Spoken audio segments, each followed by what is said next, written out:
Good afternoon. Good afternoon. We back at it again with pretty much another episode of Curious Success. This is actually our bonus coverage of We All Bleed the Same, and we pretty much Curious Success is focused on talking about life and its variations. Excuse me.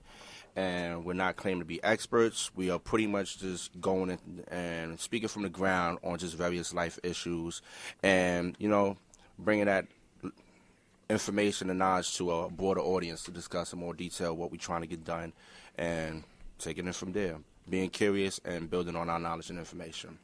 My name is Rasheem. I'm one of the key contributors, and pretty much Curious Success for me represents kind of like what I do in the work. I have 10 years of nonprofit experience. Pretty much enjoy doing the work. And it's something that I, try to just be a champion of positivity and share that energy with others that I come across on a daily basis. Now I'm going to pass it on to my right and my colleague and other key contributor, David. It's David Grant, another key contributor of Curious Success. Just again, back at it, part 2 of our 2-part series, We All Bleed the Same, trying to discuss what it's like growing up in America, being a minority, as well as being just a regular American, what that means, what that looks like, and trying to promote that discussion between us and other people and expanding what our thoughts are on that and collectively coming together and contributing to see that whole tapestry. We also have a new guest, Kendell to my right. Thank you. I'm happy to be here, guys. My name is Kendell Burton. I live in New York City, born and raised. I'm a graphic designer, and I'm happy my friend invited me in here for these kind of things. You live in New York City? Of course, Question mark. Well, I live in Jersey now, but I was born and raised in New York. So. You abandoned us, man. You abandoned us. Kendall. Come on, man. I always rep New York, man. New York is in my blood. Okay. Brooklyn, born and raised. You know how it is, that tri-state area. Exactly. All right. My name is Simba Hughes. I'm another key contributor. So I wasn't born and raised in New York City. I'm a Trinity boy. Yeah. Woo. Caribbean. Yeah. There we go. And I currently work in the financial services industry. So based on what David and Rasheem said, this is a bonus session of We All Bleed the Same, and I look forward to hearing what each and every of our guests, as well as my other key contributors, have got to say today. And with that said, I'm going to announce one of the veteran guests that we have. Right, she's a returning guest from the first session. We All Bleed the Same. Francesca. I think we might have to sign her at some point. Good afternoon, I guess, everyone. I'm Francesca. I'm an educator and recruiter. Just happy to be back to continue our conversation. Sounds good. All right, so we're going to pretty much start off today's session with some shop talk, and I'm not going to start it off, but I will transition it over to David, and pretty much the topic or focus will be just like one positive thing you got from the week. So. All right. So pretty much one positive thing I got from this week is that work is great. Things are taking off. I just started a new job last week on Monday, by the way, guys. Congrats. Thank you. Everything's going great there. I have no complaints about life. Everything is great. That's a lie. Legit. Everyone has something about that's a lie. But well, listen, I could have $1 billion. I'll take it. I'll take it. I'm about $1 billion short, so. I'll take it. But otherwise, life is good. I got no complaints. Everything's great. I guess this week has been interesting, but the positive I walked away with this week is that work isn't too crazy. There's a lot of things going on, but everything's getting better. Yeah, my clients haven't drove me too crazy this week at work, and that's really it, man. It's been a pretty normal week for the most part. Positive, and I was going to say something else, but I'll keep it to work, guys. I'll keep it to work.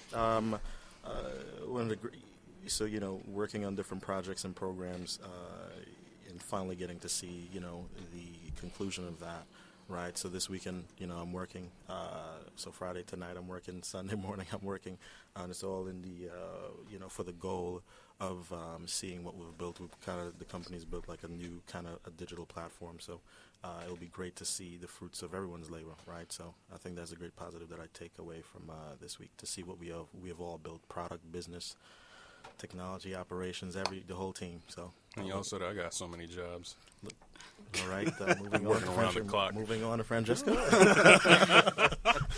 I was really trying to think of how to sum up my week just now, and I definitely couldn't think of how to. But I guess a positive for the week is I guess I just finished recruiting for the city, and I met a few outstanding candidates, and I had a good time. I mean, just been work all week. I'm Jamaican. It's like 5 jobs on a line, so that's what it is. The positive thing I think I experienced this week was seeing just a variation of different individuals come together. Working in the nonprofit field, we had at my office, where I work out of the South Bronx, we had met the CEO of the organization. And, of course, you know, with the ripple effects of this week, / political stuff, but I'm not going to get into that right now.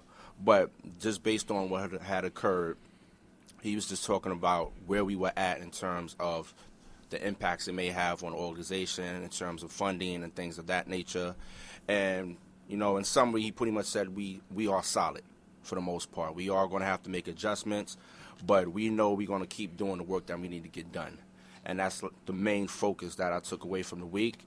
And it just was reassuring to know that we all in the same mind state in terms of how we want to continue to keep helping the organization grow and provide the best service to the participants and young adults that we work with. So, and we work with 16 to 24-year-olds, just, you know. What was that? If you wanted to do a plug, you could have done the plug the right way. What was that? I'm trying to recruit from the room. I don't know. Yeah, man. Maybe. We the door, by the way. Okay, there you go. Nevertheless, so once again, the topic is we all bleed the same. And I'm going to start off with our first question. And anyone can jump in and pretty much, you know, of course, guess, you know, you have, you know, the opportunity to jump in first, depending on how enthusiastic you are about that particular question. And the first question is, do you think minorities enable negative labels? Do you think minorities enable negative labels? Ladies first. I mean, do I think we enable negative labels? I feel like these labels were given to us, and we're not necessarily at this, in many instances, doing anything to eradicate those labels or change those labels or stop those labels. I mean, I don't know if we necessarily enable them. Like, that would say, like, we're allowing them, but I guess we are allowing them by not taking a stand against them. So, yeah, we are. I think what you got to look at is who created those labels, but also at the same time with the environment that they've created.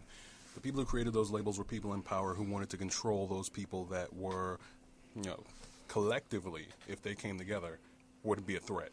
So by labeling all these people, you can just, all right, you're in this box, and you can control people that way by addressing those groupings and singling those groups out and pitting them against each other. The other thing that you have to consider is that the environment in which it creates is a one in which the other groups, since they're pitted against each other, and you put them against each other, it removes power from them by them fighting for what little resources there are. So some minorities, some people, period, will embrace whatever labels that there are there because that's part of their identity, even though it's not really who they are, as partially a defense mechanism, but also because that's what's around them, that's what they see.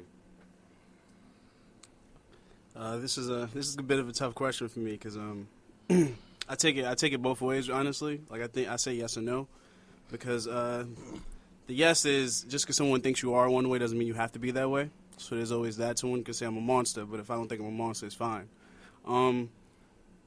But at the same time, I can't just put it on one. I can't just put it on minorities or any particular group because every group has people, you know, good and bad seeds, as you would say. So I don't think you could just because one group is emphasized over the other, just because one group's problems and trials and tribulations are maybe like emphasized over another group's, it doesn't mean that the other group doesn't have the same problem. So, yeah, that's kind of how I sit on it. I can't just say yes, definitely, and I can't just say no, definitely, for those reasons. So, I guess I'm with Francesca on this one, where I'm not sure enable is the right word, but I do think it's so we all know they came from, you know, we were labeled as such from, you know, the folks in power, so to speak, but I do think that, there is a yes and no. We do perpetuate them, in my opinion, right? There's a lot of things that, if we were to empower ourselves, the minorities, I do think there's a lot of things, right, through education, through different means, etc., right, where we would not be, we would not perpetuate the labels, or, as Kendell just said, if someone calls you a monster, well, I'm going to show you I'm not a monster, and I'm going to do things as such that you're not going to, you see that, right, at least from a first impression standpoint. So I do think there are a lot of things that minorities themselves perpetuate, and that creates this whole, cycle of the impression, or, how minorities are viewed upon, especially, definitely within America at least, right? Not even going across borders. So yeah, I do think so. Ultimately, yeah, I do think so. I think on my behalf, recognizing myself or identifying as a black person and paying attention to minorities or the young adults that I have worked with, I feel like a lot of them do that in terms of how they justify the terms or the labels that they call one another, from bitches, hoes, dots, niggas, and all the other derogatory language that they utilize to pretty much connect with one another. Of course, I feel at this stage they have modernized it and flipped it so it can be looked at as something that's positive or a term of endearment in certain cases. But I feel that perpetuation of something that is considered derogatory or negative pretty much enables it for others, and they share that around, and everybody else is just like, okay, we're in agreement with this. Yeah, this is our focus. I agree with that. A lot of those negative words, right? The N-word, right? For example, I'm gonna go for the jugular on that one. Me personally, I'm black, right? I don't use that word, right? But I do think that's a word, right? That exactly that continues when I remember going to work, and I'm on the train, and it's early in the morning, so there's a lot of professionals, right, going to work, and I think kids were coming back from, maybe they were working the graveyard shift or whatever it was, right? So a lot of minorities, blacks, Hispanics, etc., on the train, and all of them just, sling around the N-word, and literally I'm watching other black women, other black men, other white men, just bowing their heads and just being shameful, like, really, and watching me as a youngster, like, really, this is what you guys, how people view you, and this is what you continue to perpetuate.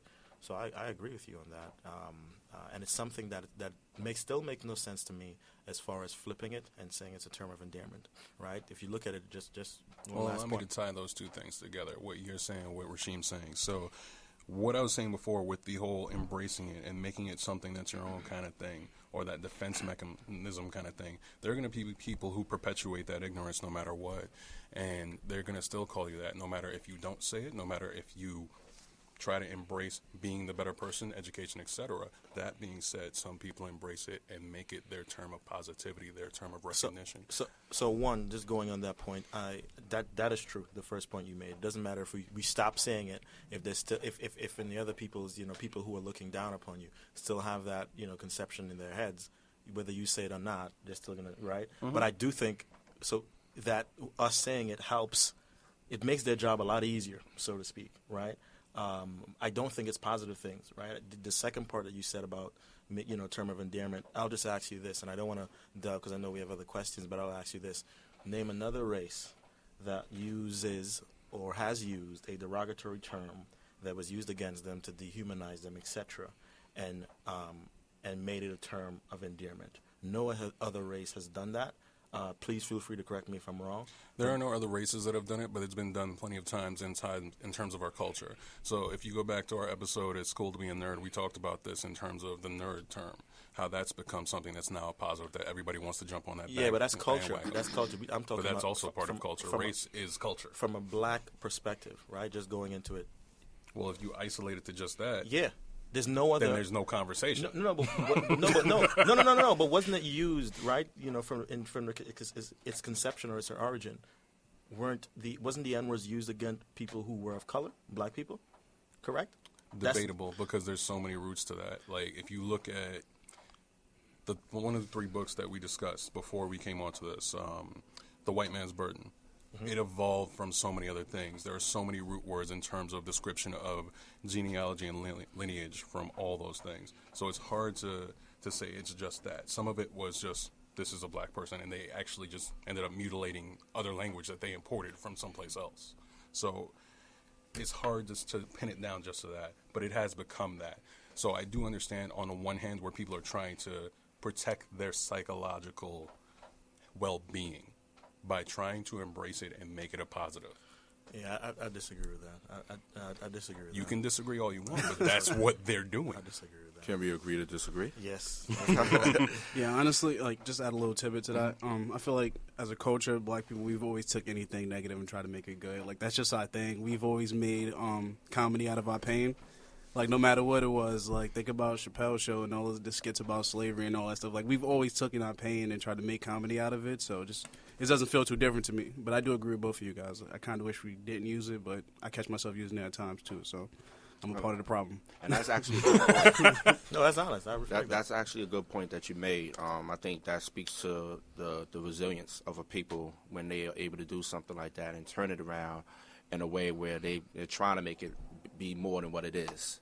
I think despite of that, there's probably a bunch of different names that's thrown out there, and it could be considered disrespectful to someone, as you know you're communicating, but then that person still does what they're going to pretty much do, and in most cases it might lead to positivity. Some cases it may not, but I think at the end of the day we all trying to survive. Yep. For something or stand for something. Absolutely, and as Simba was saying, the best revenge, more or less, is massive success. So getting educated, putting stuff back into our communities, and trying to be, or at least trying to be, better off and reinvest in everything is how we're going to fix all that. Definitely. All right, our next question is, how much of an impact, if any, does our language have on the perception of minorities? So it kind of connects to that first question. Yeah. Yep, and yep. I do. But if there was, like, other things that you might have noticed in terms of the language that's utilized that probably plays a part with that you might feel you could add some more perspective on, or do you feel like it... Here's the thing with this, right? I feel like, and each culture, like, has their own, it's a language within itself. Like, if you, like, study linguistics, like how, black people or Hispanics or white or Asians or Caribbean people, like, there's so many different cultures across the world, or even black people within different neighborhoods across the country.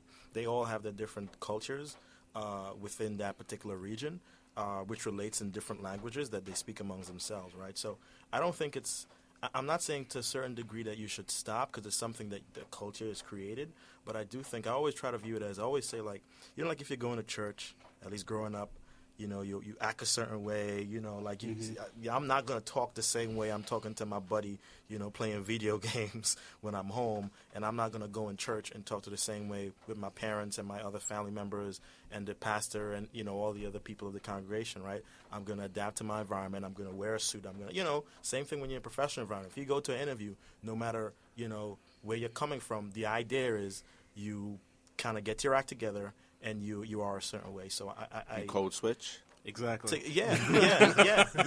Exactly. Yes. So I do think that language has we obviously talked about that in the first question. It does have an impact, negative in my opinion.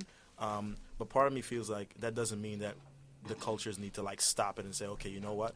We need to, like, get rid of it because that's our culture. To what Kendall was saying, like, and that was a great point about how we, through our pain, we bring comedy, or we switch it up, we make it our own. So I don't want to say, like, we should get rid of that, but I do think there's an appeal in code switching and knowing your environment and adapting to your environment, right? That doesn't mean I'm going to stop saying it, but just like all the people we see on TV, you think that's how they actually act when they're amongst their friends or they're amongst their people that they went to high school or college with? Most likely not, right? So. Well, I think language has always been a caste system for many, many societies and cultures from the beginning of time. So language definitely affects our perception in multiple ways. And, I mean, going back as far as, like, when there was Old English or the times of Shakespeare when people spoke in couplets, language determines how people see you, whether you want it to or not. And it's an important factor and a deciding factor in many cases in success and what you can achieve. So, I mean, language affects our perception on a daily basis, and it's up to us to monitor or modify our language. I mean, it's not fair that we would have to change the way we speak as a community or as a culture. And, I mean, many things are not fair, but it is what it is.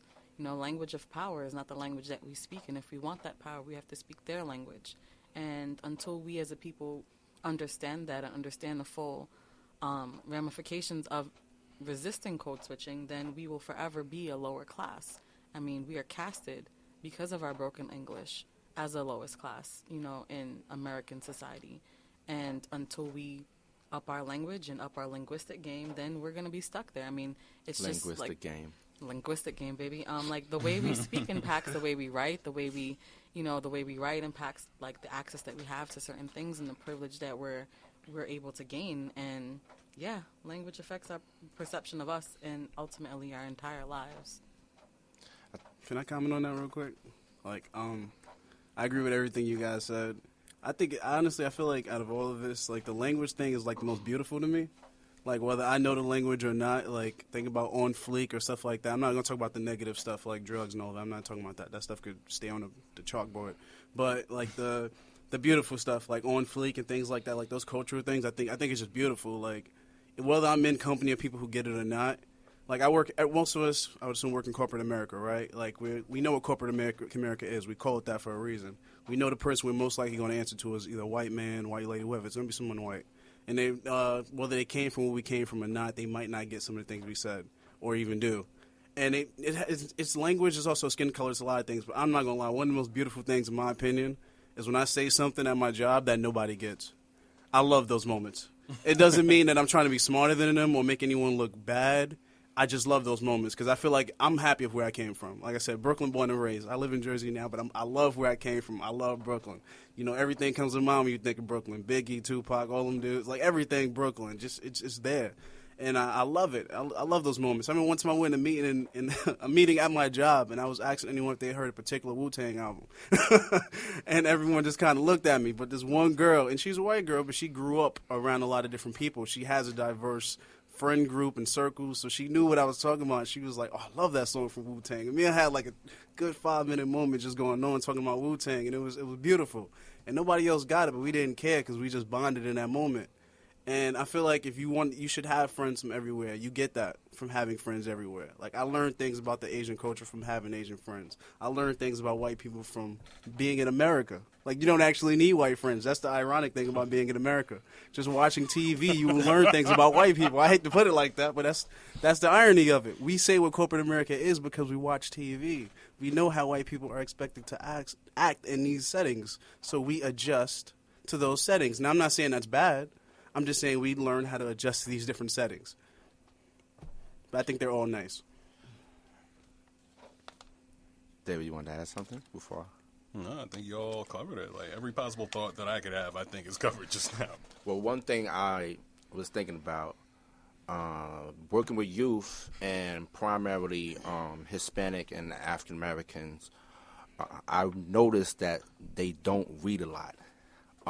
Based on the program and services that I work and do, which is HSE services or high school equivalency, and on that aspect and doing that observation, a lot of them just do not like reading. And I think that affects the language that they utilize because they be more focused on giving up the slang and just having conversations where if they're not saying the slang, they're cursing up a storm. And they put that in place of trying to clarify themselves and communicate with others. So it's like values is kind of like thrown out the window in certain cases because this is how you all regularly communicate and you're not even showing respect for your elders or whoever you encounter. And they constantly do that. And I just feel like I've seen it be like a regular cycle with them where it's just they struggle with code switching but also being able to identify with other words that can represent them. And I feel like that's a struggle that I constantly observe that they have to go through on a day-to-day basis. And it's always like, use your words, or, you can say something other than shit. You know that, right? And you have other options. There are other options on the table, and it's multiple choice. But that's something that I observed that I feel like they have been struggling with, and it plays a part with just their language skills, what they have learned, what they have identified with. Some of them may have come from foster care or broken homes.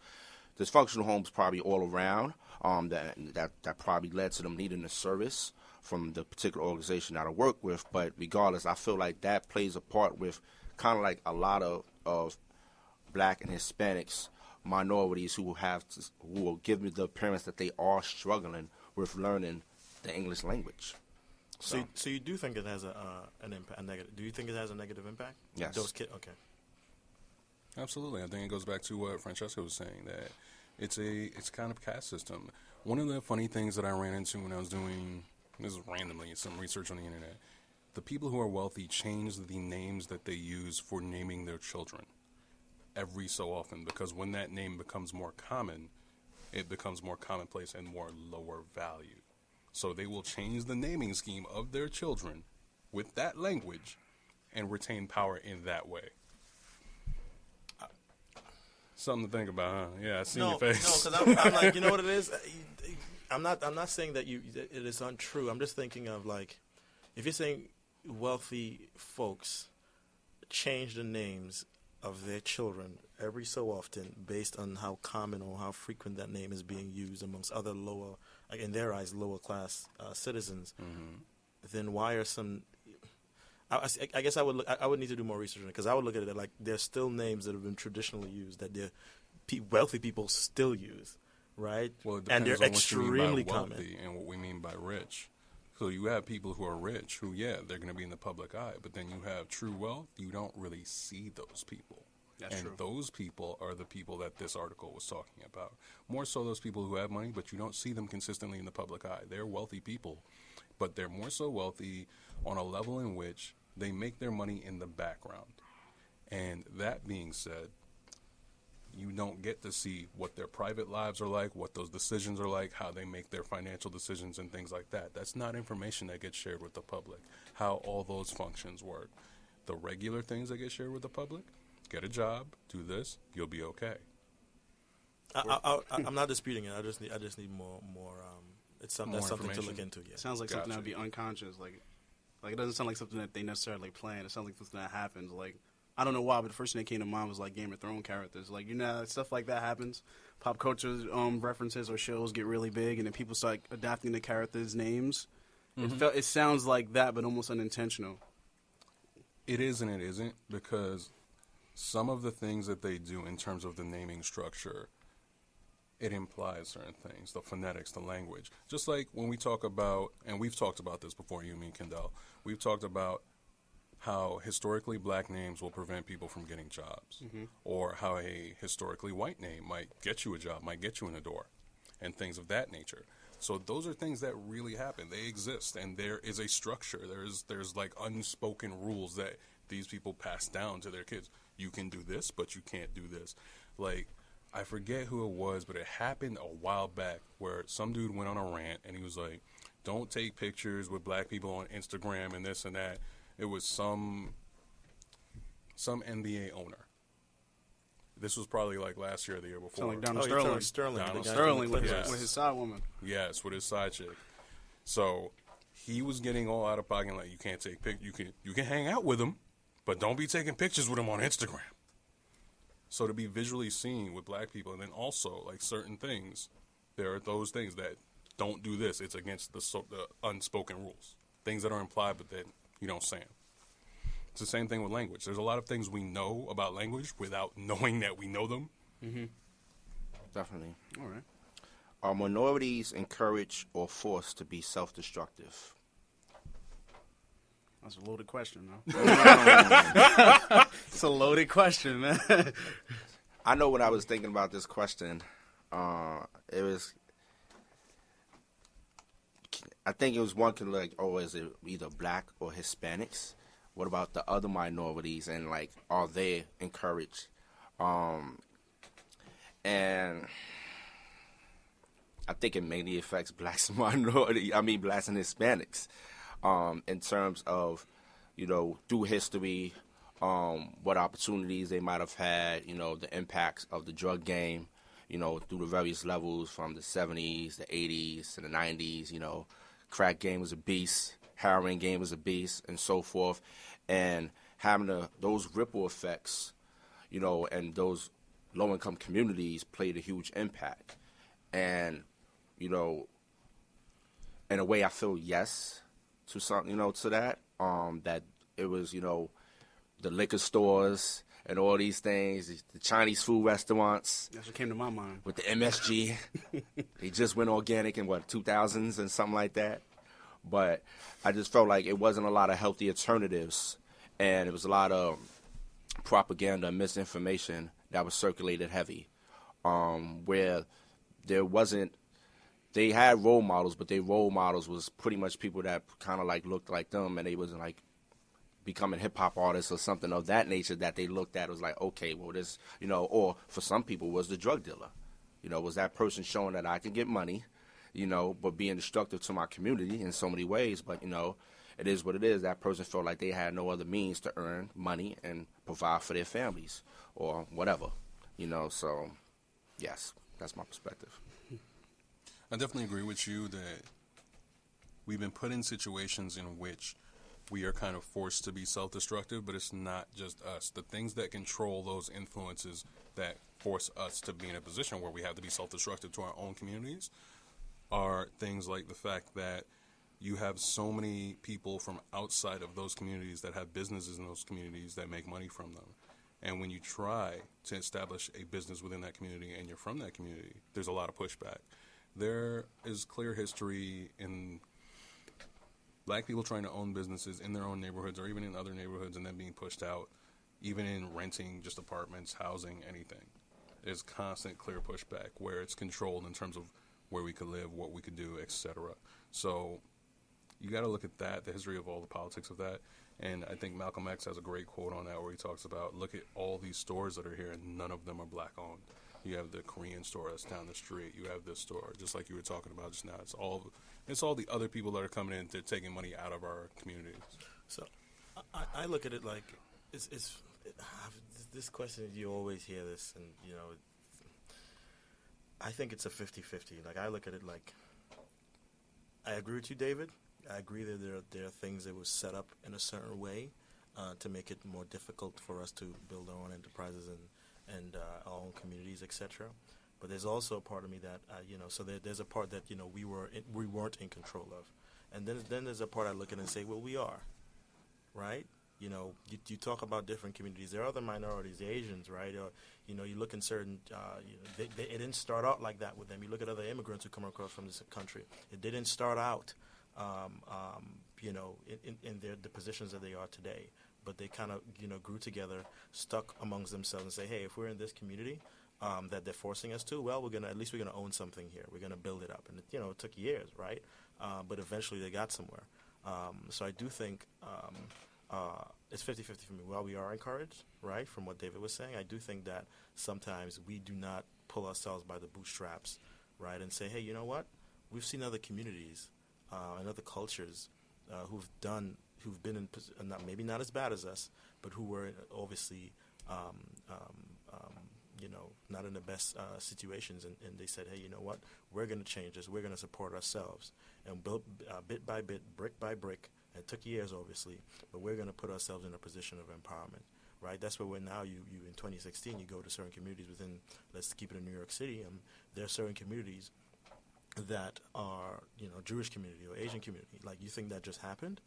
No, but it took years. But it also took a decision that the people said, hey, let's make, because I refuse to believe that we cannot empower ourselves and the powers that be are controlling everything. And once they say, okay, this is what's happening, well, that means so what am I living for? If the powers that be, like, okay, might as well just tap out. I might as well now. tap out. Why wake up in the morning, right? Yeah, why wake up? If you're telling me that we can't do anything because a decision was made by the people, the powers that I'm be. not saying we no, can't no, do in general, anything. not you, in general, then what's what am I living for? Right? I get where I you're refuse coming to from. believe that. That's all I'm saying. I will say this. The communities that you're comparing the black community to are completely different in the sense of the pushback that was received. Now, with the Asian community, yeah, they've been able to adapt and be put in. They're looked at as, quote-unquote, the model minority, but they also receive so much pushback as well. If you look within the last 100 years, they were in internment camps, just like the Jewish community as well. And a lot of those communities ended up getting a lot of return because of what the U.S. government did to them. We have, as of yet, as black peoples, yet to see that on such a scale. There is pushback, but there's also a mindset. Like, I feel like black people have a mindset. Some of us, like, I kind of I almost hate the term black community because I feel like it puts us all in a bubble, but at the same time, a lot of us are different. Like, you know, you have the nerds, you have the drug dealers, like every other community, we have like so many different factors of who we are as people. That's kind of hard to kind of just throw it together like that. But like being encouraged is the things that you said before that came to mind. Was a Chinese restaurant, the food in the grocery market. Like I was just having this conversation with a girl I met like Chopped 2 weeks cheese. ago. Dude, the chopped cheese, Chopped like cheese. them 2 liter sodas that cost like $1. Meanwhile, the organic juice is $10. $1 million. Like, Yeah, bro, yeah. like that's the stuff that came to my mind. I had this conversation with a girl I met recently that's from Sweden, and she's only been here 8 years, so this is all new to her. But her job requires her to go to all of these different areas, so she see how people live. And she's just like, yeah, the food deserts here are crazy. And when she said that to me, my mind kind of flipped because I was like, no one here says that. Like, I say that, but, like, I don't hear many people talk about how hard it is to get food in certain areas. Like, I just moved out of the projects recently myself. I'm 27 now, but I lived there most of my life. And, but I had my parents with me. A lot of people don't have their parents. Like, you know, people say, how do you come out of the ghetto, but someone else doesn't come out the ghetto? It's like, well, my parents was there. The drug dealers were there, but my parents were there. They made sure I didn't go to the drug dealers. They made sure I went to school. They made sure, hey, man, you don't need to do that. Like, this is our environment because your environment matters. Let's not pretend that it doesn't. You know, if I grew up in an area where I had nothing but organic food, I expect organic food for the rest of my life. Yeah. If I grew up in an area that has Chinese food, I expect Chinese food until I learn that stuff is going to kill me. So, like, let's not pretend that the environment doesn't matter outside your house and inside your house. I mean, like, one of my favorite rappers ever is Lupe Fiasco. And he even mentioned in one of his interviews before, he said, hey, my parents kept me in the house. They kept me home, and they had me reading books, and they had me doing all of these other things. I wasn't out there. I had friends doing that stuff, but I didn't. So, yeah, your environment is what's encouraging you, right? But, like, at the same time, you kind of have to make a choice. I know we've been put in a bad predicament all through our history, so I'm never going to reject that, but you kind of have to make a choice. Some people don't have any parents, and they still going to be millionaires. So you still have to kind of make a choice. I agree with that. I feel like to say that we're forced into self-destructive behavior is not something that I can, like, easily just accept and side with. I feel like, you know, we always do have a choice. And self-destructive behavior is like a pattern of behavior, a collection of actions. And these actions are not things that could be remediated or even stopped without options. And until we're presented with those options, whether they're given to us or we're building those options ourselves, those behaviors can't be extinguished. So, I mean, are we forced into the self-destructive behaviors? Most times, you know, we are given that forced choice. It's like either you're going to eat Kennedy's or you're going to eat Chinese or you're just not going to eat. But there's a third option, and you have to be strong enough to seek out that third option. And I feel like as a people, that's where we struggle. We don't necessarily know how to seek out that third option, how to go against the forced choice, how to give your choice, like if it's A, B, C, D, how to look for the E and the F. But why is that? Why is that? I mean, it could be lazy, it could be conditioning, it could be just, you know, like the lack of the mindset to do so. Maybe they've never been taught. Like one of the biggest things that I fight in education is just the lack of critical thinking. People aren't used to thinking anymore. Standardized tests have done away with that. So people are very, very used to just being given given the options, and one of those options are the correct options. They're not used to going out there and finding the right answer. You tell a kid to explain why a piece of evidence proves their point, can't do it. They could restate it, they could find the evidence, but they cannot analyze it. They cannot critically think about I'm inclined the to disagree with you in terms of just one point, and that's the people are not used to thinking thing. And you're talking about that in terms of recently, right? Not recently. I'm saying in my experience in the classroom the last 10 years, like it's been my personal anecdotal experience that students are not able to critically think. And that's not something that's just in the inner city. I feel like that's also something that's nationwide. Definitely. Critical thinking skills is lacking in our community. And that's why we end up where we are. The reason I ask is because a couple of you were saying, all right, I don't feel like we're forced to be self-destructive. But if you're not taught to think, which is a thing that has been going on for a long time, the structure that is school, as we all know, it teaches you to be a factory worker. That's the job of that system from about elementary school all the way up to high school. It's only when you get to college that people kind of try to force you to think. Or if they're trying to push you to the college track, that towards the end of high school that they'll try to push you to critically think and assess things and think outside the box. Well, doesn't that depend on your college, really? And it depends Doesn't on that depend on your school. college? Because To a degree, it depends on the college. Yes. Here's why I say this, because I've had this discussion a few times about college, and there are colleges. I'm not even going to knock anyone in particular, but there are colleges that teach people how to be good workers.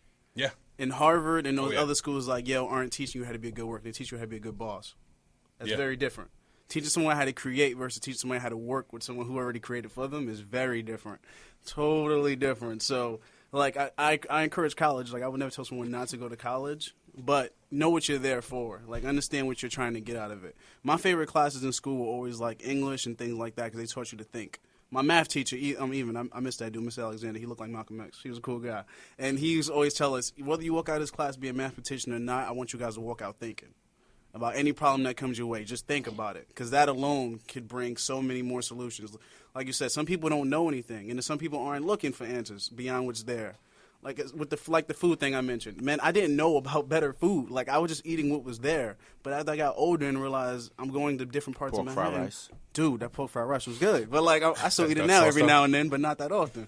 But it's like before I got older and had a little bit more money and discovered the rest of New York and discovered Manhattan and see what these other places you can eat and what you can do and the stuff you can get and what you have access to, you go, man, like what am I missing? Like when I had to realize what else was out there, I started biking to get my groceries. I never went to the grocery store in my neighborhood. When I was still living in the projects, I would bike 3 to 5 miles downtown, go to Trader Joe's, get fresh salad and all that. Oh, you got that money, boy. No, you know what the irony in that is? I don't have that money. It's just that the way they price things in poor neighborhoods are different than how they price things in better neighborhoods. Yes. In a Absolutely. poor neighborhood, a soda is $1, like we said, for a 2-liter, or a salad is $5. Now But that if you you go say to the that- proper neighborhood, you can get a whole bowl of salad for $1. So it's priced differently. Some people don't know that. But now that you say that, that's why I brought up what about all of this? All of that structure around all those things are part of those subtle pieces of control that keep people from thinking, keep people from going, I'm going to go over here and think about my choices and do all it. They don't, because everything is ready-made. Everything's cookie cutter. This is your little box. You're going to go in this I box. And all just want to go back to one thing you said about the critical thinking. I feel like if you're putting it all on schools, I'm not putting it all on schools. not all. Okay, you're not putting it. If you're saying that school is a structure that teaches people how to become workers, then when do parents step in? Because essentially, school is not where you're supposed to learn your critical thinking skills. Those are skills you're supposed to come in and develop. And I mean, there has been initiatives. You know, there are plenty of educators who do work on the critical thinking aspect versus the rote memorization and like answering these standardized questions. But critical thinking, learning that these choices are not the only choices you have. They all start at home. Yep. And just like how he said, like, you know, I had the drug deals, but I had my parents. Absolutely. Yeah. agree. Or My parents people were who there the act whole like way. parents. Or role models. I absolutely agree. But the point I'm making is that there are so many modicums of control within our society, within the structure of everything. All these little pieces that come together to force someone to go along a certain path. That's the point I'm making. I'm not saying it's all school. I'm not saying it's all on the parents. I'm not saying it's all on any one thing. But what I am saying is that there are so many little things, so many little pieces that are going, no, go that way. We're going to readjust you and point you back towards this. And in that same thinking, I feel like just because there are so many little pieces that are forcing us along the path, then it should be easier for us to break down, because then we'd have to only break down those little pieces, right? Like start at one point. Can Yes I and no. chime in real quick? I actually beg to differ on that. I really think it's so complicated, especially if you grew up in a certain level of life conditionings that you have no control over. If your parents were on drugs, your parents were on drugs. So even if you might have seen like what could be considered a positive option, you have to go back into that household and go through the systematic self-destruction that they have been experiencing and that they pretty much allowing, or always putting in front of that child's face. That makes it hard and a struggle for that child to even try to stay positive, because they might be so stressed out, depressed, and go these other variations of mental health issues that is a serious challenge for them. No, Definitely. The other thing I'll add to that is, like, what about the community? What about the other people in your community? Yeah. So you do have your parents. That's an option. Kendell, you had your parents. I had my mother. She stressed education crazily to the point where I was like, man, I better read every book possible. This is like the one tool.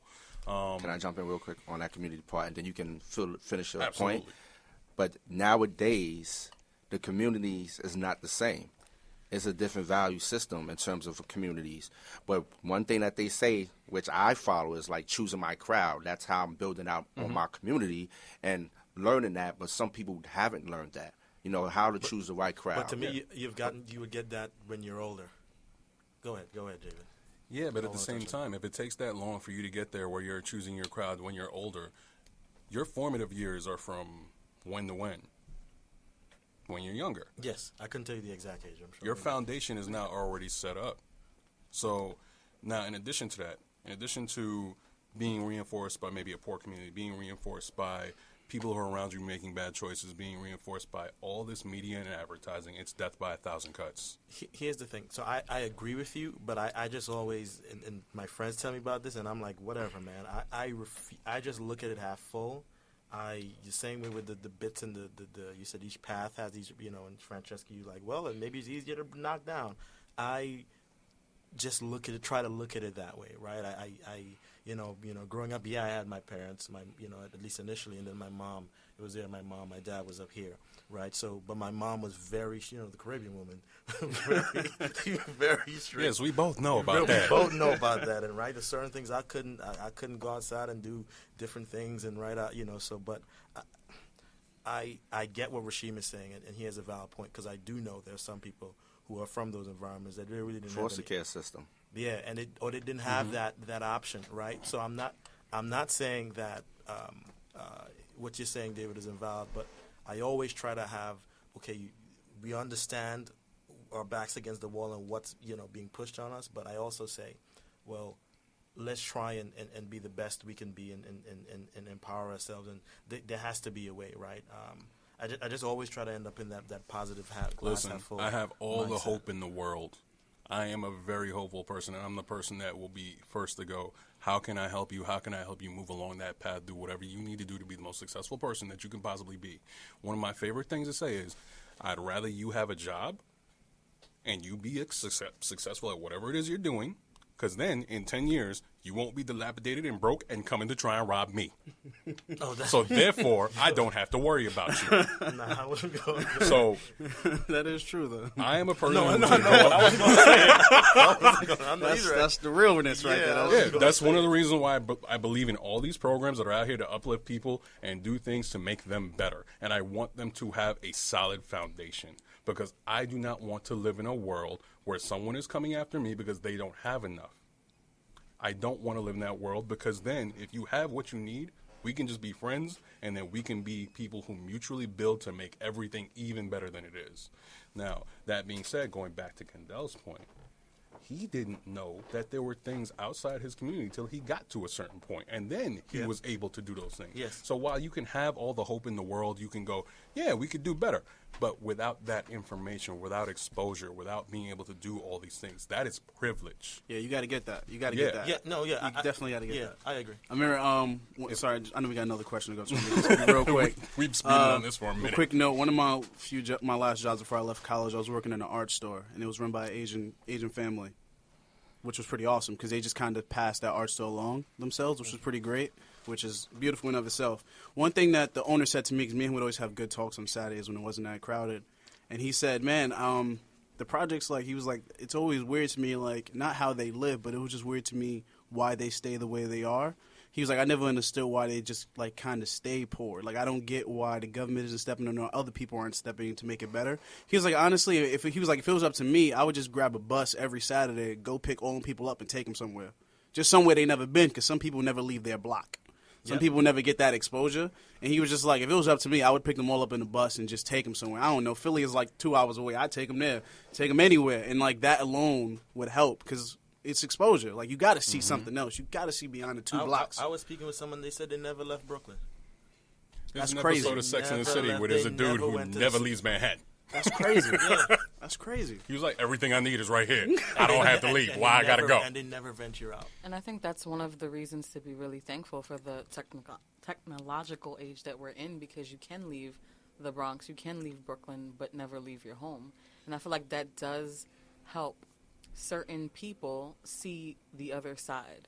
Like, I've been in classroom 10 years, and I've met hundreds of kids who've never left the Bronx. And I would, like, bad as they are, fighting, gangs, all of that every day, throwing it up before they walk into the classroom.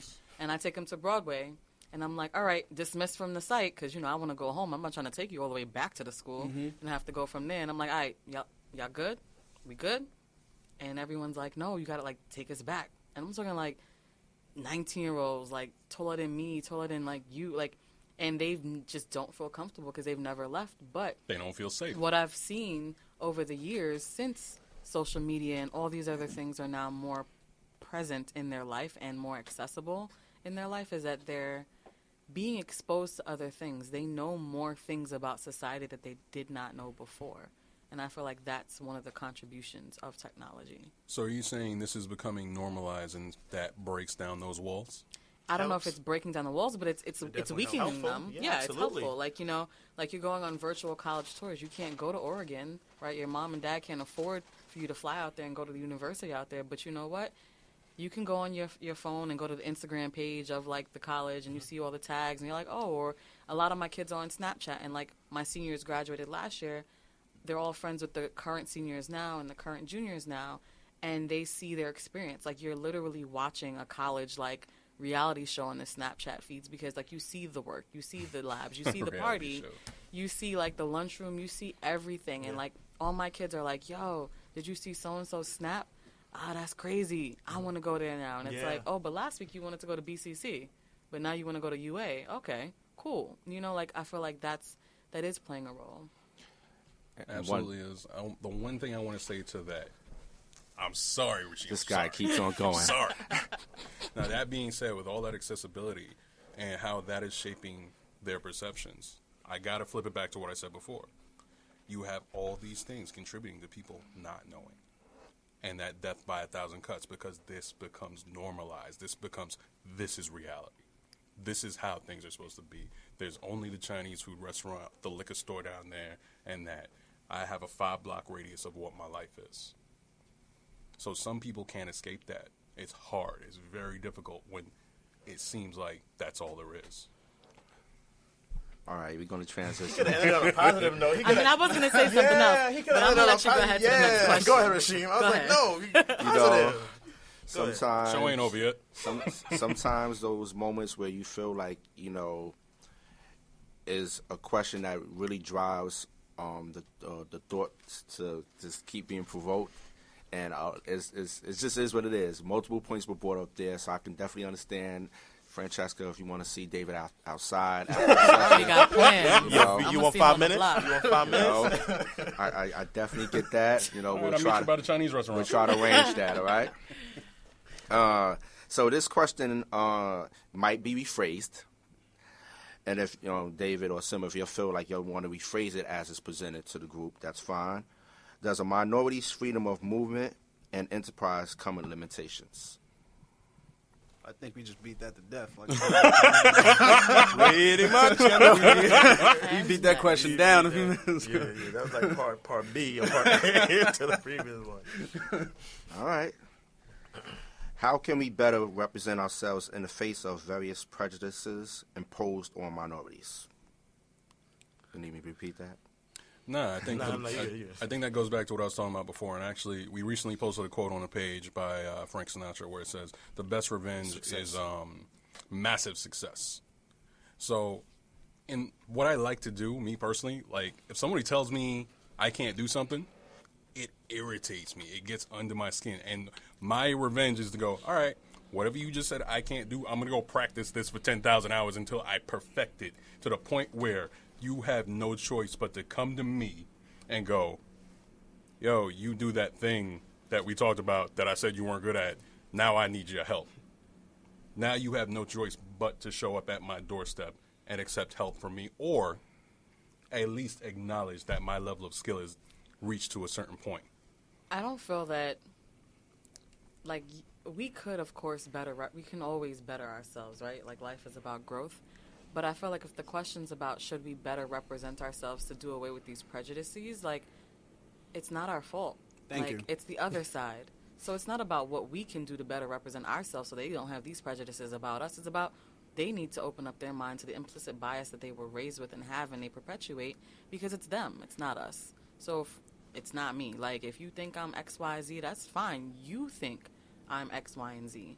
It's not that I am actually X, Y, and Z. Now, if I'm acting that way or if I'm like an individual who perhaps is embodying that, that's something different. But it's them. It's not us. Yep. Sister, you hit the biggest thing for me, individuality. Like, that's the biggest thing, in my opinion. Like, black people have always been put into a bubble. We've always been put into a group. Like, 100 black people could... Everybody in this room... Exactly, that box. Everybody in this room could be a millionaire. We could all be millionaires right now. If one black person, not even us, somebody we don't know up the block, shoot somebody, we all in trouble. Mm-hmm. Every black dude is a criminal now. Every black woman is a single mom now because one is a single mom. Like, that's always been the case, dude. We can't change that. Like... We can't change that, and I ain't trying to change it. I like being an individual. I'm a geek. I like science fiction. I like reading books. I like playing video games. That's me. I don't expect the next black person I meet to be me. I just expect the next black person that I meet to be a good person, and I expect the next Asian person I meet to be a good person. That's all I could ask of people. If you're not a good person, cool, I can get away from you. We love you some Asians. Nah, man. I love everybody. I'm friends with everybody. I'm just saying, I'm friends. I got friends of all groups. I love everybody. Like, but seriously, like, all I can expect from people is to be the best you. Like, if you get along with me, that's fine. If you don't like me, that's fine too. Get away from me. The media can say one thing, I can do another. It doesn't matter. I mean, truthfully, I don't think that they're worried about what we think about them. Exactly. Right? Like, if we were to flip it, they're not worried if we think that they're racist. They're not worried that we think that they're being unfair to us. They're just not worried about us. And they're not going to change their action because of what we think of them. So, therefore, I feel like, why should we try to cover up, try to assimilate, try to become what they want us to be in order, like, why should we do all of that? Yeah, when nothing's wrong to gain their acceptance. I don't know if we need their acceptance. That's why we should all leave and build Wakanda. Okay, Black Panther. I'm cool with that. Okay, I'm cool with Black that. Panther fan. I know where that comes from. Okay, Marvel. All right, all right, buddy. All right. No, but not much really to say from my end. I agree with Francesca. I agree with Kendell on this point, right? I mean, there's always room for improvement, basically, but that's everyone. That's right? everybody. That's It's no everyone. one race. That's everyone. So not much to say. I agree with both of you guys. That's pretty much it. Only thing I'll add is that we are not in control of a lot of those media outlets which portray those representations. We don't have that modicum of power to go, this is what black people look like in real life. So we can't really control a lot of those things that are given en masse to people in terms of that control over how we appear. You're right. I'm going to let that one go. So our next question is, do we have a social responsibility to improve our communities? And I think one thing that I was thinking about is, like, you know how people would say when they earn a certain amount of money, has got a decent job or paying job, they want to move out the neighborhood and never want to return for the most part. So that's just something. Word, Kendell got that Jersey and Trader Joe's money now. He gone. I ain't never said nothing like that before. Them projects. I ain't never said nothing crazy Forget like Brooklyn. that. You going to I got my Jersey money now. I can afford kale. Man, have you seen rent in New York City, bro? Ridiculous. It's crazy. And another thing that I was thinking about, I did a workshop not too long ago with the youth that I work with, and I asked. Always doing workshops. Like the last time you was just at a workshop. Like, Yeah. I think Rasheem is actually secretly Jamaican. I think we got to check his birth certificate. Every time you go to at a workshop. Critical thinking involves life skills. Stay busy. So the workshops are focused on life skills, of course. And one of the statements I read off was, my community that I grew up in does not mean much to me. And, when I was hearing some of the youth's response, a lot of them were saying, well, some of them, not a lot, but some of them were definitely saying no, because I feel like there's always gang violence or this, and no one seems to care. And I feel like that community doesn't mean much to me.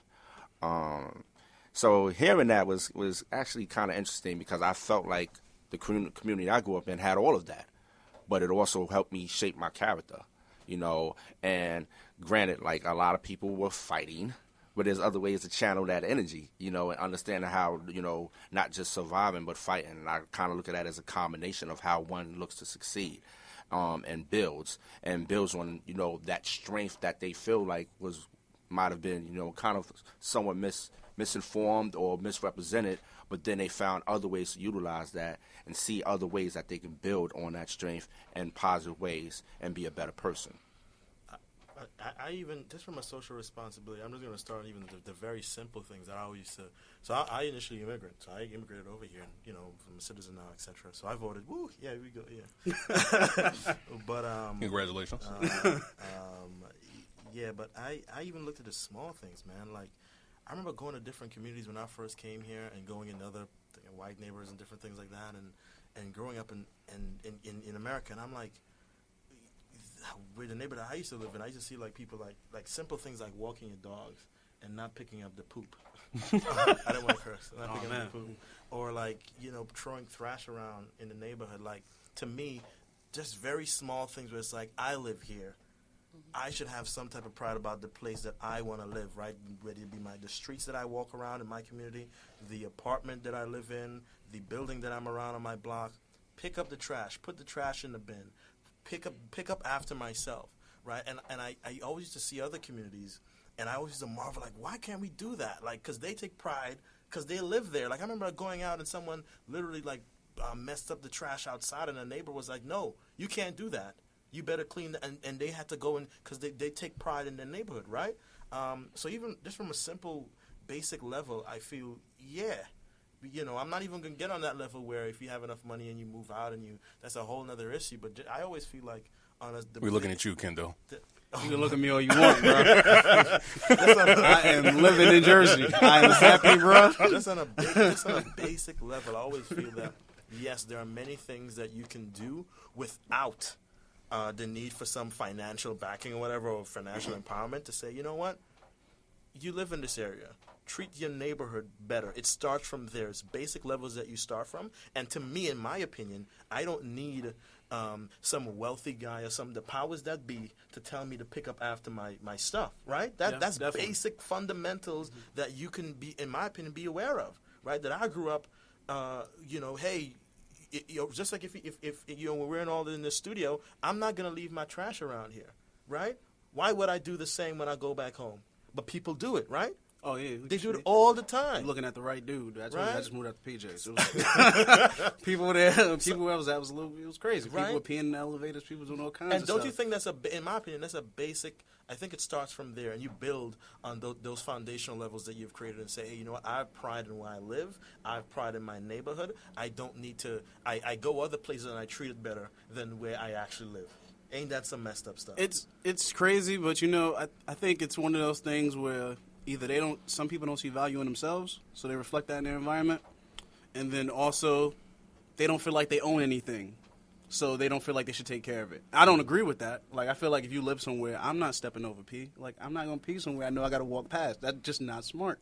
It's like that's me doing. Imagine me doing that to my own bathroom. I go in my bathroom and just throw poop on the wall. I got to come in that bathroom tomorrow and use it again. Like, that doesn't make sense.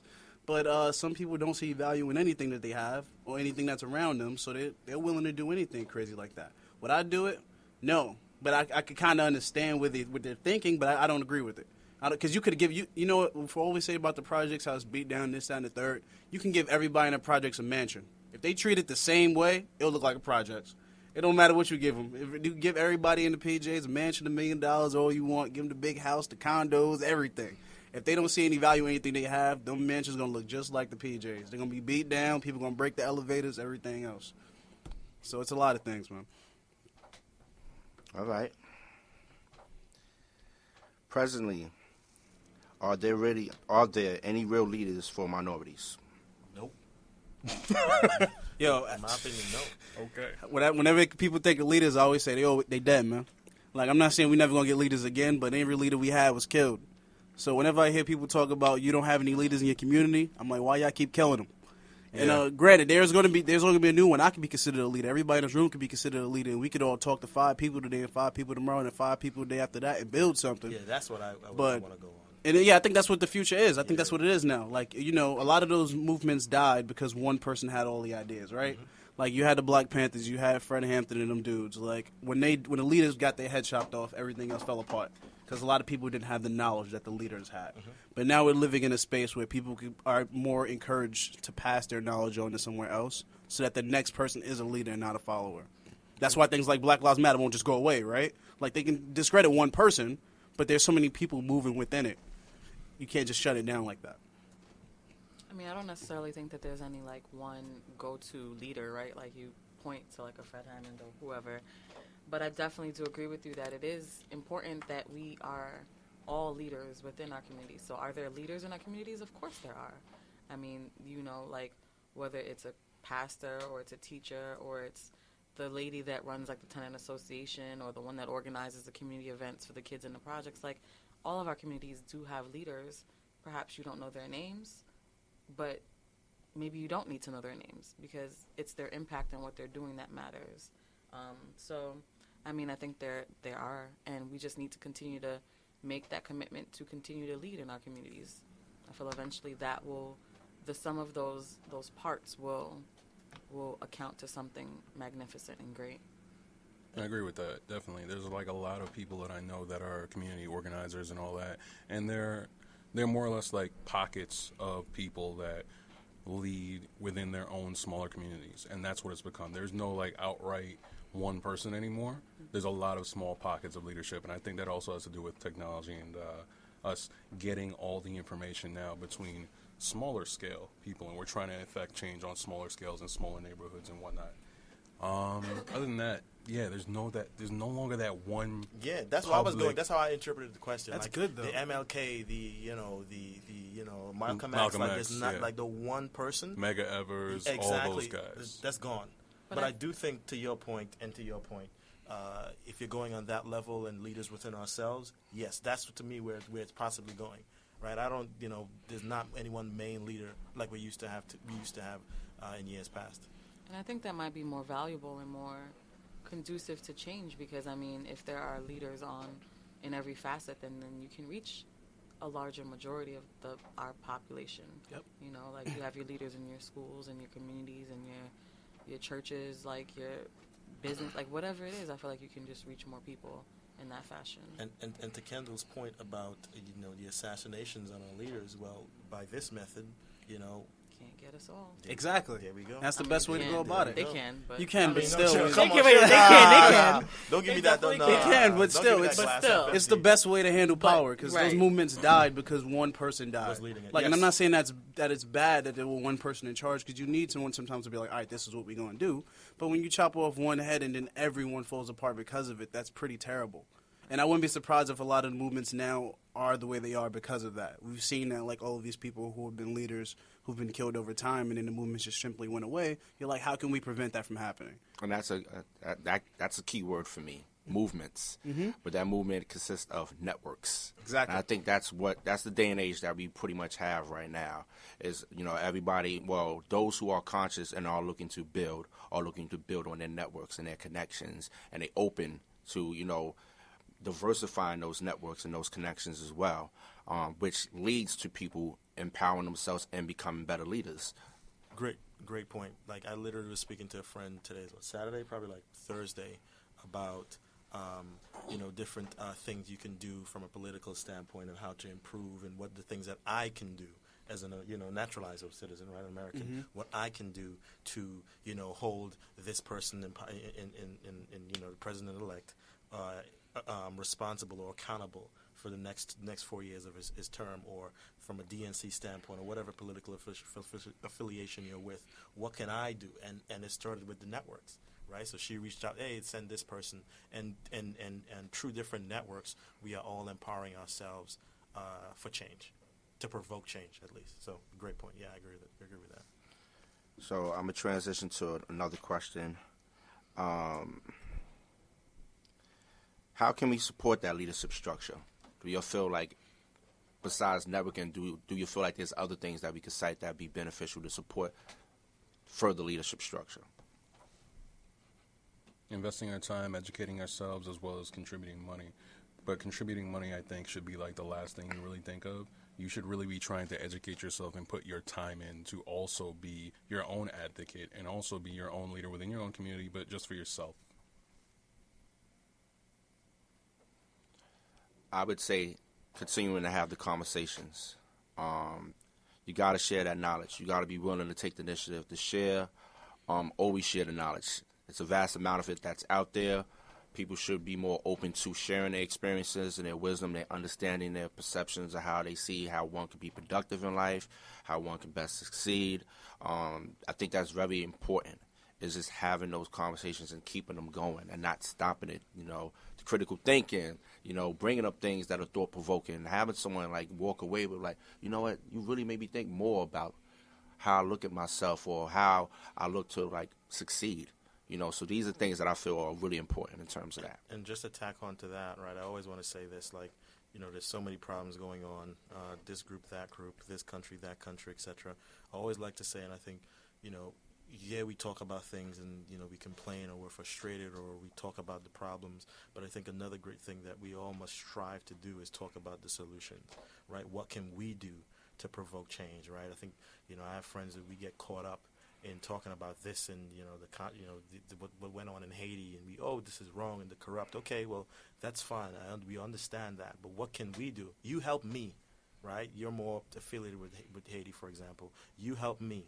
Let me know what I can do to provoke change and to make a difference, right? I think it's helpful to discuss ways we can help and solutions for these problems, because as Francesca mentioned, as Kendell and David and yourself, Rasheem, we now, this movement, this technology age is the movement of, or the era of, like, self-empowerment. A lot of things you can do on your own, where back in the day you couldn't, right? So if there's things that I can, information that I can get where I can solve a problem or help solve a problem, then that's beneficial to me, because I can do that myself, right, from the comfort of my home on my computer that I have right here, right, for the most part, right? Yep. I think talking to a few people that maybe don't agree with you may help too. Yeah. Honestly, definitely. Like, for all the technology that we have, I feel like, and I've had this conversation with some of my coworkers when they were talking about election stuff and things like that. A lot of people now, with the way the internet seems to be divided, we got Black Twitter, we got Facebook, which is white people, their thing, and then Asian people got their thing, and the Native Americans got their thing. Like, everybody got their thing, everybody got their bubble online. And some people aren't outside their bubble, and that's a big problem. Like, I feel like that's why a lot of these problems never get solved. We keep talking to people that agree with us, so we're never going anywhere else. It's an echo chamber. Exactly. I can talk to everybody in this room all day about all the problems of racism, and I'm sure Sister Ovia can tell me about everything that has to do with sexism within the black community and outside of it. But if we never find anybody else outside who maybe is a sexist or someone you think is racist or somebody who just doesn't agree with you, it doesn't go any further. You just find the people who just keep agreeing. You need somebody to be like, no, I feel like I'm racist because of this, that, and the third. How about you just say, hey, man, why do you actually not like this group of people? Like, what problem do you have? Now, some people ain't going to change. We know that. We all know somebody. Yeah. Some people ain't going to change. What's your reasoning? Is what you saying to propose to them? Exactly. Some people just ain't going to change. Some people just going to be stuck with how they feel. But I feel like with most people, they're a conversation away from changing. Yes. They're a conversation away. They're not used to that experience, and I think they have an opinion or on whatever issue it is, or person or a group, and that conversation that you have with them, that's their first experience, right? Even me, right? I always bring this up, and it's a personal thing. So, but like how I felt about the LGBT community, right? Growing up in my culture, right, from a Caribbean standpoint, it's certain things that they're like, you just don't do. Yeah, exactly. But coming over here and experiencing that, right, having that conversation, basically, evolve my way of thinking about different things, and so that's a great point. That needs to happen way more. Yeah, and it's good that you were open to that conversation, because if you weren't, then it would have went nowhere. You still felt how you felt, and the person would have felt how they felt. So that's key too. Being exactly. open-minded. You got to be open-minded, but you don't know until you ask somebody. Correct. Like, I had a conversation with my brother about a lot of things that happened in the past of the election, because he did some things I didn't agree with, and we talked about it. And I was just like, he was like, "Hey, man, if I had this conversation with most people, they would be screaming at me, but you're sitting here calmly, just replying to everything that I'm giving you." And I'm like, "Yeah, that's how you're supposed to. That's how you solve problems. That's how conversations work. Exactly. That's how conversations work. That's if a debate. Somebody else is yelling and they're just trying to beat you to death with their point with sound. Yeah, That's well, not a yeah, conversation. it's not a conversation. But people obviously get a little emotional. Of course, But, and that's you know, fine. That's fine. That's fine. I think that's fine. Some people don't accept that, but in my opinion, I think that's fine. Because people will say that when it comes to the racism argument. You know, some people say, you black people get too caught up in your emotions when it comes to this. We've all had that experience, but it's like, bro, you got to understand where I'm coming from. Yeah. Don't look at the emotions. Look at what I'm telling you. Well, exactly. But I don't think change comes without emotion. I feel like there Exactly. needs to be. It has to be Like there. you have to feel it, and I mean, if that's how you're expressing it to them, so that they can feel it, so that it can change, it's valid. You know, something that I was just thinking about, and I'll use example of African Americans or black people was like, when we're passionate about something, doesn't mean we're angry. But that could be misconstrued because a person's like so passionate about a particular, topic or whatever the case, and they're showing that, and I don't know if they need to be smiling or something like that for them, the person to feel like, hey, you okay? Like, I know you're not too angry right now, but in certain examples, sometimes I feel like that's misconstrued when That's someone's not- like really That's passionate correct. about it. That's Doesn't correct. that go back to language, like, and how we're perceived? Mhm. The first question, right? Like, it's Does. the way we communicate, the way that we signify things. Gesticulate, use our our hands, and people. Hold on, wait till, Put your hands down, man. And Not we for be- David though. My hands will be up at the end of this podcast. I didn't forget. Does your beard even lift, though? This luxurious beard over here lifts. Oh boy. Simba was actually calling me a diva this morning coming out the house because I was taking so long to shave up. With the bevel blade, With that bevel blade, baby. shameless plug. Hold on, guess who called you? No, it wasn't diva. Guess who called you a princess? It wasn't me. So I would just, Oh, so my girl called me a princess. There we go. So That's that's all good. how it started. That's all good. Next question, please. So, As long as she puts all question, praises let's due check. to the throne. Next question, please. That's a little bit too personal, right? All right. Dave had a moment. Yeah. What? All praises due to the throne, buddy. Don't So- take yourself way too seriously. This next question is based on Birth of a Nation. I don't know if all of you have the opportunity to see that movie. But of course, one thinks about the depictions of African Americans, so forth, within the movies like this, which kind of like is based off the story of Nat Turner, and the rebellion that he pretty much led to combat slavery at the time. So the question focuses on, will there be Will the depictions of blacks or African Americans in movies ever evolve? well, I was going to shift gears on that, but go ahead, sir. Oh, answer. This is a little me, happy-go-lucky, hopeful, right? So There's nothing wrong with that. yeah, Hope. yeah, nothing wrong with that. Yeah, man. That's what keep me at it, right? Me too, dude. You got to stay positive. Yeah, I don't know when. Because you look back at the different eras just from a Hollywood perspective, and the amount of blacks that were on screen, the amount of blacks that had starring roles, Sidney Poitier and I'm forgetting another gentleman's name, was it like a pioneering black actor? But you look at it since way back then and see how far we've come. We still have a lot of growth to do, and there's a lot of progression that's still needed. But if you just simply look at the progression that's happened over the course Denzel of the Washington. years, Denzel Denzel's Washington, man.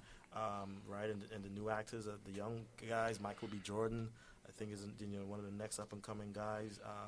Will Smith, Jamie Foxx, all those guys. I do think that it will evolve. Do I know when? No, but I do know that there's a progression, or there's a continuous improvement in that Hollywood community. Though to David's point, with the powers that be, that also has a part to play in changing how blacks and African Americans are depicted in movies, right? Because if you look at all the major studios across Hollywood, from what I know, and I think there was a big discussion in the Oscars So Black or So White or something. Yep. They were talking about the people who run those major studios are not African Americans, are not blacks, are not minorities. So there's no one in the penthouse, so to speak, who's making decisions or has experience, right? That could relate to an African American or other minority group, right? Any other person of color. So that also has a part to play in the evolvement or the improvement of African Americans and blacks and minorities, other people of color, being depicted in a better light in Hollywood.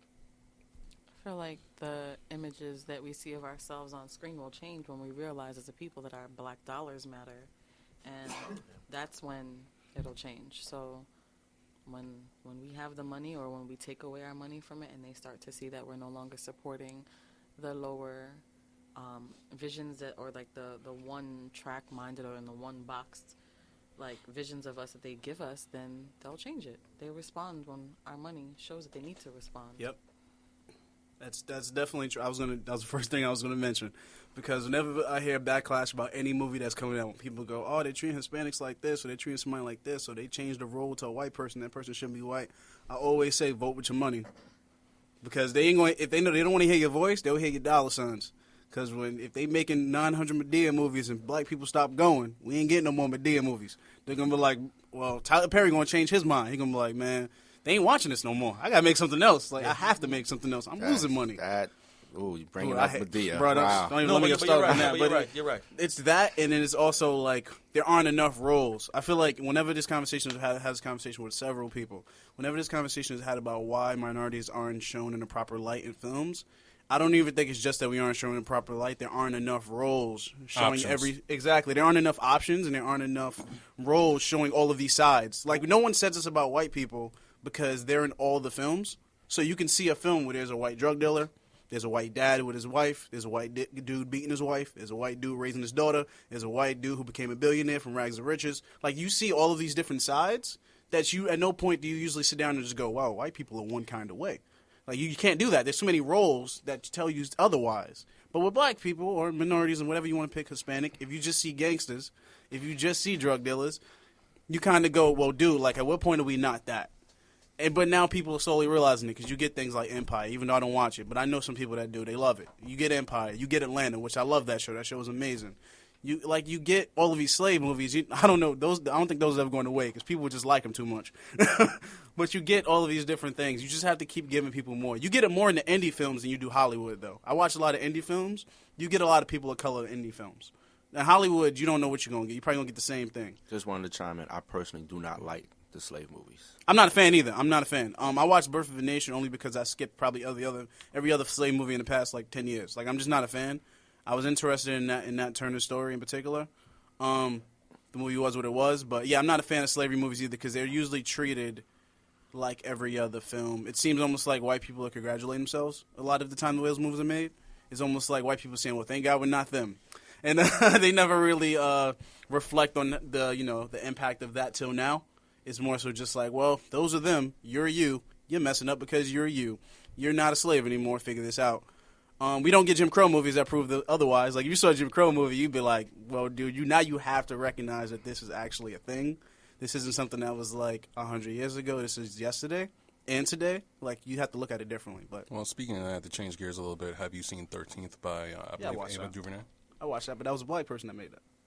Absolutely true. We had to get a black person to make that. No one else was making that. I will agree with you there, but at the same time, I guess, speaking with your money, like you were saying, we got to, I guess, put our money towards things like that, maybe looking at those different investment platforms to crowdfund things like that, so that way we can get those things moving and in the public eye and put them out further. But here's the thing that, and that's very difficult, right? Absolutely is. I don't disagree. The infrastructure is what you're talking about. It's hard to get in the right room. And that's what I mentioned. The folks in Hollywood who run things, who are in the penthouse, are typically, if not, are people of color, right? And that's all across the whole spectrum, right? So it's very hard to, very difficult to have an idea for a movie. That's all fine. That's why you see they go the indie route, right? And then they make a decision whether they want to, release it. Birth of a Nation was the indie route. Yep. They sold it to Fox or whatever it was, and they made a decision to release it, right? But all the folks that that are control the distribution, control the production, control the greenlighting, control the writing, they're all folks who don't look like us for the most part, right? And it's obvious in the way they write stories. Exactly. So I think it's something that we also have to look at and say we need folks in those rooms. We need folks of color across the board in those offices that can lend to their experience. You mentioned the 13th. You said it's a black woman, Ava, who created that. Would I'm not saying it would have been less or worse, but I do think there's some value in having someone has a particular relation to that experience that can speak on it, right? So I think that has to happen, right? Because that infrastructure stuff that you're talking about, the crowdfunding, Even Spike Lee tried that with his movie. I think with the Kickstarter campaign, crowdfunding money, and the release of it. I don't, I can't speak. I didn't go and see the movie, but I can't speak how well it was distributed. I don't think it was distributed well because he didn't even. He had to go through other business people to distribute it, right? So that's in itself is very difficult. The infrastructure for those things. Who are the model minority? We all are. Like, why does that term even exist? Like, why do we have to, like, we don't have, like, the model white people. We don't have, like, the model majority. Like, the model minority. Like, we all got our issues. Like, every single sect of us. So I don't subscribe to that terminology. Drop the mic on that one, because I ain't got nothing else to say. Well, it was really interesting when I thought of that question, and I asked Google, not Siri. I went to Google. And it's kind of interesting because you have some minorities who were, mainly Asians that they were looking at, but were considered to probably be the more quiet, less rebellious, and seemed to be following a track that they deemed was the way to label them, as a model minority that, you stay over there, you do what you need to do, build your little businesses, but you don't cause too much of a disturbance. I like you. They may catch your flack for that, though. And, of course, it's various different articles on it, and it's not an agreeable term at all. And, it's just seeing how that perspective could be, where it's like, the minority based on minorities who would probably get the less flack, would be considered those that are more attractive and identifiable with success for some of the majority, and how they have their perceptions on them, where it's like, the blacks and Hispanics that I feel like have a lot of struggle when it comes to building their connections and, becoming more successful in life and enterprising and other things of that nature. So, just throwing that out there. I always thought Michelle and Barack was a model minority. Everybody loved those two. Like, I got love for them, but I bet if you ask white people, they'll say, that's my favorite minority. I love Barack. I love Michelle. Like, I love them too, but... Which white people? You know who. We don't know who you can ask. That's all I'm going to say. You know who can ask. Those are the ones with the safety pins. Pretty much. I'm happy you mentioned that. Yeah, those folks. So... that was the last question, but I know, like you all aware of, what happened with this week's presidential elections, and definitely want to just open it up to any thoughts, perceptions, or whatever based on what happened, knowing that we have a new president-elect, and the person had kind of like treated his campaign as if he was a shock jockey, and, shared various levels of information that could be perceived in a whole bunch of ways where people might be scared, extremely concerned, and so forth. So I definitely would like to hear, anybody's comments just based off of what happened and what occurred this week. Safety pins. That's really all I got. I'm so happy she mentioned the safety pins thing, because I don't know if you guys have heard about that. Have you? Yeah, I just heard about it. You just heard about it? Yeah. That's for the listeners, you can mention it. Oh yeah, sure. For the listeners, the safety pin thing was supposed to be like now white people who didn't vote for Trump, because it's been supposedly proven that he won specifically because of the white vote between white women and men. White people who didn't vote for him are now wearing safety pins to prove that they aren't racist and that it's a safe place for people who are scared. Congrats for the effort. That's really all I can say. But outside of that, the election thing was it was a weird thing. Like nobody liked Hillary, nobody liked him, but I think this proved that people hate her more, and people hate the government more than they hate somebody who's just saying whatever he think works. So I disagree with that just on the numbers. So a lot of people did not like Hillary, but she did win the popular vote, right? So that means that people liked her more than Donald per the numbers, right? But the vote, the Electoral College, that's how it works, right? It's antiquated. Which is also about a lot of people don't vote, though, because they believe the Electoral College predicts everything. So, and that's another thing that I want to touch on, right? Because when you go to a ballot, there's more than one person that you're actually voting for. So by forfeiting your vote, based on the antiquated electoral college system, you're also not voting for your senator. I understand. You're also not voting for the Supreme Court justices. So what you have is not only did you have someone who in many eyes, right, people didn't want him to win, right, Donald Trump. You also have that the Republicans now have control of the House. They have control of the Senate. They also have control of the Speaker of the House, Paul Ryan, right? So now when there are things that has to be passed, it's going to be a very, very easy process for folks to pass it based on the majority in the House and Senate, right? So I think there's multiple things that folks need to realize, that by not voting, there are other things that you impact as well, not just the president-elect, right? But for me, it was this was history making. Like, you look at all the numbers, mainstream media, all the different analytical sites that predict and forecast these things. They did not have Trump winning at all. No one had Trump winning. Even Fox News didn't have Trump winning. There were a few people that had Trump winning, but mainstream media, the CNNs, the Fox Newses, the Bloombergs, the MSNBC, etc., did not have him winning. Everyone had Hillary winning. So it was a big shock and upset to many people. I do think that it's one of those things that when it happens, and then you after you get over the shock and being stunned, you realize that, okay, why did Trump win? Well, there are some folks who didn't go out and vote. Why didn't Trump win? Well, there were, white America came out in droves, the same way how the minority came out in droves in 08 for Obama. Well, and then you look at the last piece, right?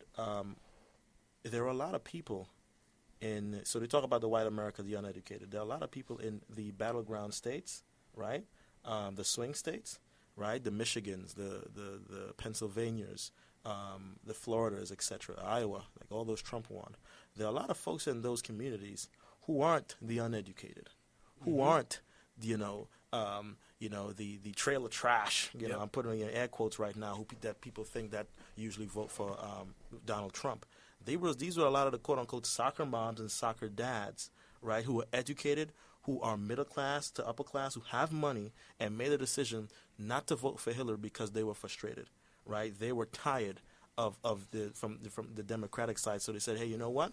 They were, I guess, quote unquote, the silent voters who went in and voted for Trump, didn't make a big splash or scene, and just went back in their homes and knew that I voted for Trump, not for Hillary.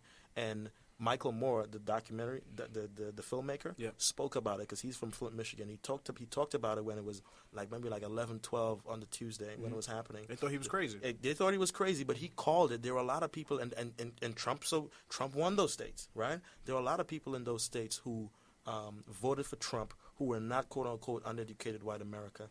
And to me, that tells a bigger picture of. And I think the Democrats and etc. missed it. Maybe they were too. And smug and confident. They were definitely smug. They come off like that a lot, the smugness, and they missed that there are a lot of folks within the American nation that are angry, that are frustrated at, the Democratic Party.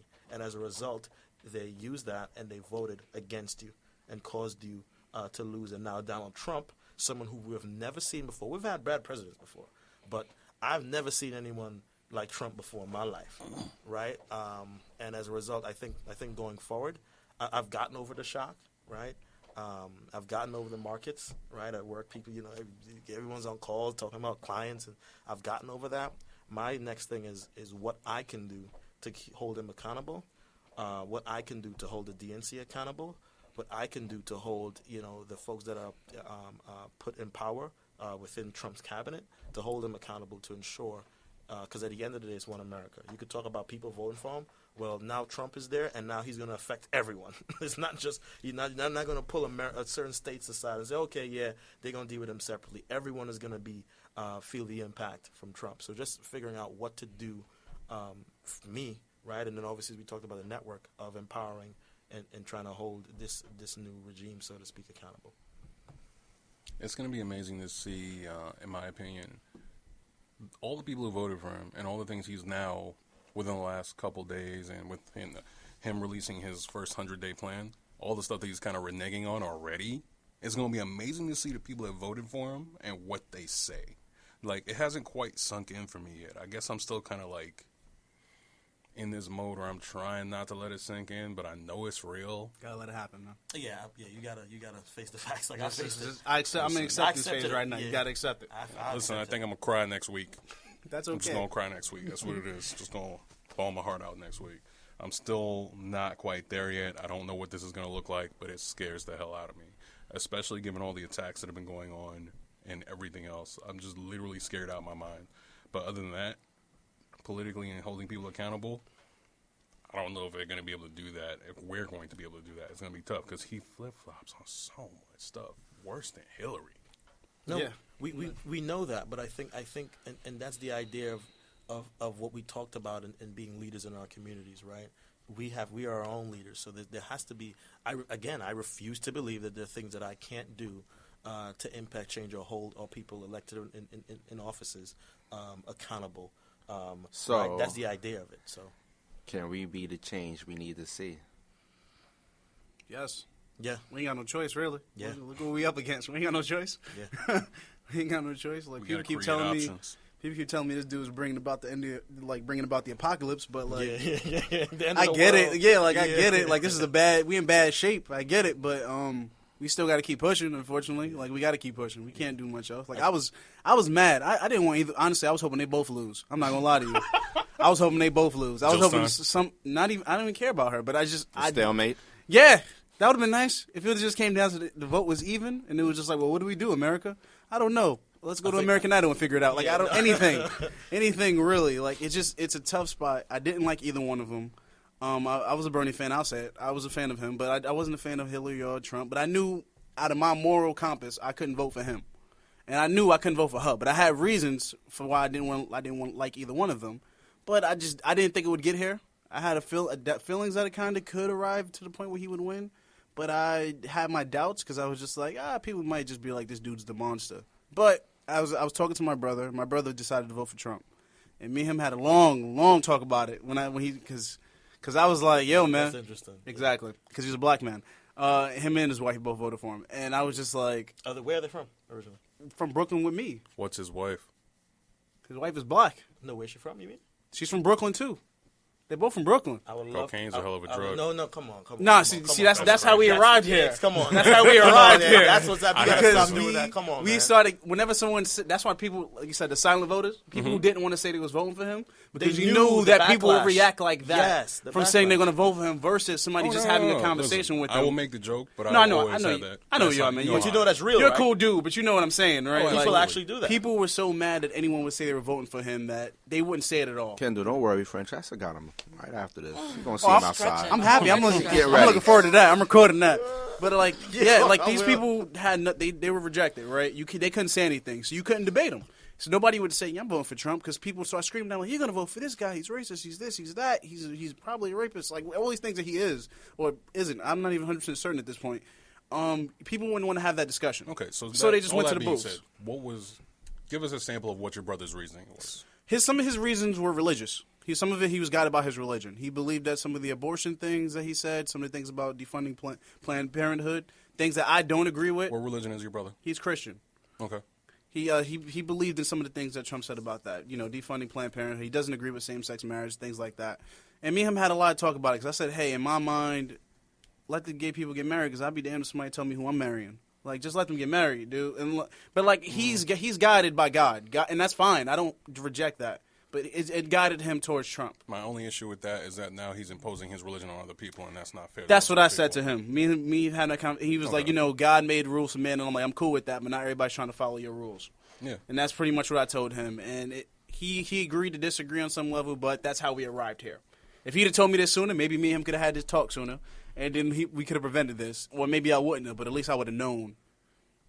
But We'd have added like 2 more to the popular vote. maybe. All right. Any more brief comments on this particular subject before we wrap it up? I feel like you're Feel looking free at to. me. We No. are all looking at you. You've been real quiet the last couple minutes. I mean, I feel like I'm done talking about it. I feel like we beaten a dead horse. It is what it is. The Constitution has spoken. He is the president-elect. I'm not afraid of him. Like, I'm really not afraid of him, his policies, what he said he's going to do, what he might possibly do. Like, what I'm most concerned about is maintaining my leadership in my community and making sure the people that I speak to on a daily basis, which is a lot as an educator, that they're aware, they're informed, because in 2 years they are going to be the ones electing those Senate seats. And, you know, in a couple years they are going to be the ones electing, hopefully, perhaps our next president. I mean, I'm not afraid of Trump. What I'm afraid of is Pence. And that person has a proven track record in the government, you know. And I feel like all this talk about the election, it happened. Deal with it. Accept it. Move forward. And do what you got to do. And put all of those Facebook tweets and Instagram posts where your mouth is. Like, let me see you get up. And let me see you go to these communities and talk to these people. Let me see you go outside your communities and talk to those other people. Like, you know, like I have friends who did vote for Trump. I have students who were like the most vocal Trump supporters, you know, and at the end of the day, like, none of them bother me, because it's like, it is what it is. Like, what you think of me, what you think of my people, what you think is right, that's your moral compass. It's not mine. And I'm not worried about my own, because I know mine is set on progress and movement and education. So at the end of the day, like, I really wish our nation would just stop talking about the election and perhaps talk about the real issues, what it has revealed, right? Like, let's talk about those things, you know. I'm happy in a way that it has, like, revealed our underbelly. You know, for once I walked into work and I felt like everybody was just as angry as I was. And I was like, cool. You know, like, it's messed up that they feel like this, but I feel like action comes after feelings, and you have to feel, and not feel it slightly or empathize or feel for someone, but you have to feel it. And I feel like enough people are feeling it now that perhaps maybe that those real conversations can change, not those Facebook posts and shares and all that. They're like the real conversations. And I'm happy for the anger, and I'm happy for the feelings. You know, am I concerned about what that may all turn into? Of course. But I mean, it is what it is. We've been here before. As a people, we will move on. We will rise. We will combat it the best way that we can, and we will move forward. Trump can't be president but for 8 years if he is president for that long. Like, after that, it'll be somebody else.